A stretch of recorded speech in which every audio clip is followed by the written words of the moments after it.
ન્યાય પ્રણાલી બધા માટે એક સમાન હોવું જરૂરી। નર્મદા જિલ્લાના સાગબારા તાલુકાના ખોપી ગામે જંગલ જમીનના મુદ્દે મહત્વપૂર્ણ બેઠક યોજાઈ હતી, જેમાં સાંસદ મનસુખ વસાવાએ ખેડૂતો સાથે મુલાકાત કરી તેમની સમસ્યાઓ સાંભળી હતી। અંદાજે 10 થી 12 ગામોના ખેડૂતો વર્ષોથી જંગલ જમીનના હક માટે લડત લડી રહ્યા છે। આ મુદ્દે હવે સાંસદ મનસુખ વસાવા ખુલ્લેઆમ ખેડૂતોના સમર્થનમાં મેદાને ઉતર્યા છે। બેઠક દરમિયાન સાંસદે ખેડૂતોને જંગલ જમીન સંબંધિત કાયદાઓ અને તેમના અધિકારો અંગે માર્ગદર્શન આપ્યું હતું। તેમણે ખેડૂતોને સ્પષ્ટ શબ્દોમાં અપીલ કરી હતી કે વન વિભાગના અધિકારીઓ કે કર્મચારીઓ સાથે કોઈ પણ પ્રકારનું ઘર્ષણ કે અથડામણ ન કરવી, પરંતુ મહાત્મા ગાંધીજીના અહિંસાના માર્ગે રહી શાંતિપૂર્ણ રીતે પોતાના હક માટે સંઘર્ષ ચાલુ રાખવો। સાંસદ મનસુખ વસાવાએ ખેડૂતોને વિશ્વાસ અપાવતા જણાવ્યું હતું કે જ્યાં સુધી જંગલ જમીનના પ્રશ્નનો કાયમી ઉકેલ નહીં આવે ત્યાં સુધી હું ખેડૂતોની સાથે રહીશ। આ લડતમાં જો મને જેલમાં જવું પડે તો પણ હું ખેડૂતોનો સાથ નહીં છોડું। બેઠકમાં મોટી સંખ્યામાં ખેડૂતો હાજર રહ્યા હતા। ઉપસ્થિત ખેડૂતો દ્વારા આગામી સમયમાં પણ શાંતિપૂર્ણ અને લોકશાહી ઢબે પોતાના હક માટે આંદોલન ચાલુ રાખવાનો સંકલ્પ વ્યક્ત કરવામાં આવ્યો હતો।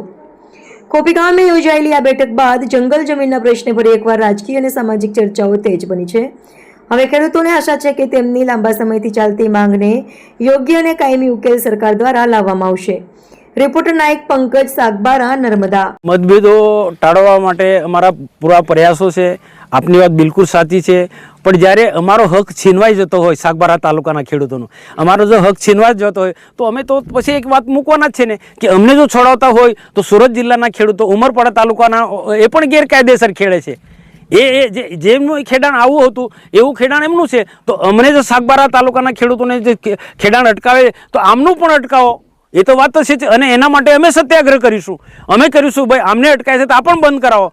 તો મારી અપીલ છે કે આ વિવાદ થાય ને આદિવાસીઓ અંદર ના લડે, એના માટે એક જ ઉકેલ છે કે સાગબારાના ખેડૂતોને પણ ખેડવા દે, જંગલ ખાતું પણ ખેડવા દે, અને સાગબારાના ખેડૂતો જે જંગલની જમીન ખેડે છે એ રીતના ઉમરપાડા તાલુકાના ખેડૂતો હો અને વન વિભાગ પણ એમને સહકાર આપે, જેથી આ ઝઘડો ના થાય, વિવાદ ના થાય।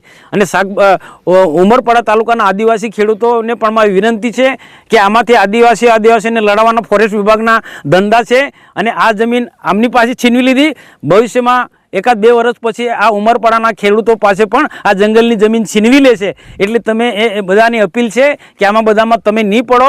સાગબારાના ખેડૂતો વર્ષોથી ખેડે છે તમારી જેમ, તો એમને ખેડવા દો। જે પણ કોઈ ઘટના ઘટી છે એ બધું સમાજની રીતના બેસીને ઉકેલા ન્યાય પ્રક્રિયા છે।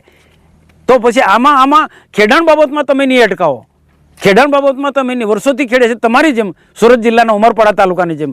અને જો આમનું હક છીનવાઈ જશે તો પછી અમે પણ આ લોકો પણ ચૂપ બેસી નથી રહેવાના, એ પછી તમને છોડાવશે અને સરકારની ફોરેસ્ટ વિભાગની ફરજ થઈ પડશે। જેમ આ સાગબારાના ખેડૂતોને અટકાવી દીધું ખેડાણ, એ રીતના ઉમરપાડાનો પણ અટકાવો, એ રીતના અમે પણ દબાણ લાવીશું।